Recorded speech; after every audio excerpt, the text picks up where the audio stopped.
drapeau d'échappement, c'est pas ce qui se passera forcément du côté de Vic-sur-Breuil le 10 décembre prochain. Jean-Pierre Lambert, on reparle de ces 24 heures du Mans, au 1,32e. Donc à Vic-sur-Breuil, où exactement dans Vic, dites-moi? À la salle des fêtes de Vic-sur-Breuil, voilà, qui nous ouvre ses portes. Et en plus, donc, il y aura le circuit, évidemment, il y aura beaucoup d'animations.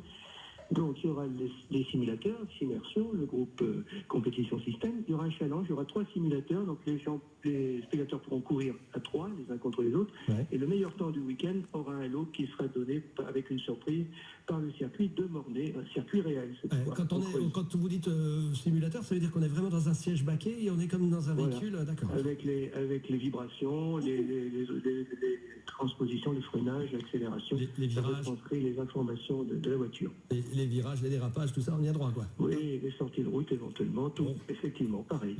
Une de plus ou de moins, vous allez me dire, Jean-Pierre. Non, je plaisante, évidemment. Et puis, donc, ces 24 heures qui vont démarrer quand, précisément? Alors, le samedi 10 décembre à 15h, comme les vrais, ouais. Et donc la fin des 24 heures va tourner tout le temps, évidemment, et la fin, ce sera le dimanche à 15h aussi. Le drapeau à la vie à 15h, oui. Le drapeau à la vie miniature, effectivement. Donc c'est le petit Cubertafon, Loïc, qui donnera le départ, parce que c'est un jeu au départ, hein, c'est un jeu pour les enfants, pour les grands enfants.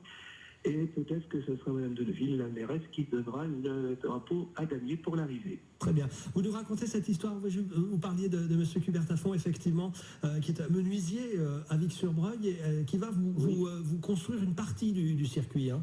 Ben alors, cette année, parce que c'est assez compliqué à construire, il y a la partie bois, mais il y a la partie électrique. Il y a Jean-Luc Merle, notre électricien, qui a déjà fait 3000 points de soudure pour que ça marche en digital et qui en a fait à peu près 1000, je pense, pour cette partie de ligne droite.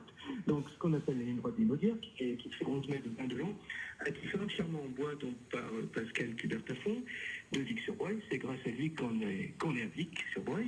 Et donc, après l'évolution du circuit, tous les ans on fait évoluer notre circuit, c'est d'agrandir les zones en bois et de façon à ce qu'un jour tout le circuit des 52 mètres de longueur soit totalement en bois, avec une qualité de roulage bien meilleure. Oui, le fait de faire partie par partie, parce que c'est vrai que l'investissement, ça reste un jeu. Oui, mais c'est ça, en temps aussi, et puis Pascal Cubertafon qui a les compétences tout à fait requises pour nous construire ça, mais aussi il faut qu'il travaille à côté. Et justement, en lien avec lui, vous avez décidé évidemment que tous les bénéfices de cette opération, de ces 24 heures, puissent aller à une association, et c'est en lien avec Pascal Cubertafon, hein.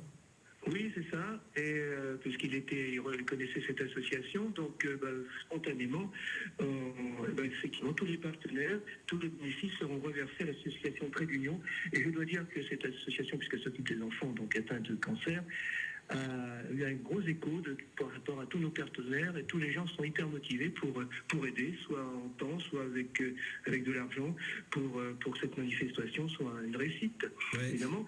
Et justement, donc je vous disais, on aura les simulateurs, on aura aussi donc le buffet avec une restauration rapide et des boissons. Donc tout ça aussi, tous les bénéficiaires de l'association. Il y aura aussi un food truck qui sera présent. Et puis Crêpe and Roll, qui vient aussi spontanément, qui s'est greffé à manifestation. Et puis on aura la visite de Miss Haute-Vienne le dimanche à partir de 11h, qui restera avec nous jusqu'à l'arrivée et qui participera aussi à la remise des prix au final de cette course. C'est super, c'est bon enfant, c'est pour la bonne cause. Comment nous, spectateurs, on peut venir dans le week-end, lorsqu'on veut, même la nuit, puisque ça va rouler la nuit, hein, bien sûr, on est bien d'accord, c'est 24 heures, c'est la nuit, on met les conditions de nuit avec donc un éclairage moins important. Toute la piste est éclairée, c'est assez spectaculaire, c'est agréable, et puis même pour les pilotes, on se croirait un peu sur place, hein, sur le vrai circuit du Mans. Et donc, tous les visiteurs sont bienvenus. Donc, si c'est à la course, bien sûr, mais tout ce qui va être fait avec le simulateur sera reversé entièrement à l'association, c'est-à-dire que le tour de circuit sera 5 €. Et il y aura un ticket à prendre à la buvette.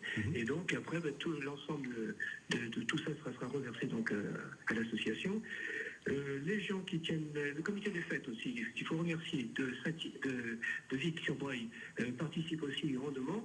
Donc tout ce qui sera vendu en boisson et en restauration rapide sera aussi reversé en bénéfice, pareil, à l'association Trait d'Union. Il y a le food truck également, il vient spontanément, il a proposé de venir pour faire des crêpes et des chocolats chauds pour le public à l'extérieur de la salle des fêtes, du local. Ouais. Ouais.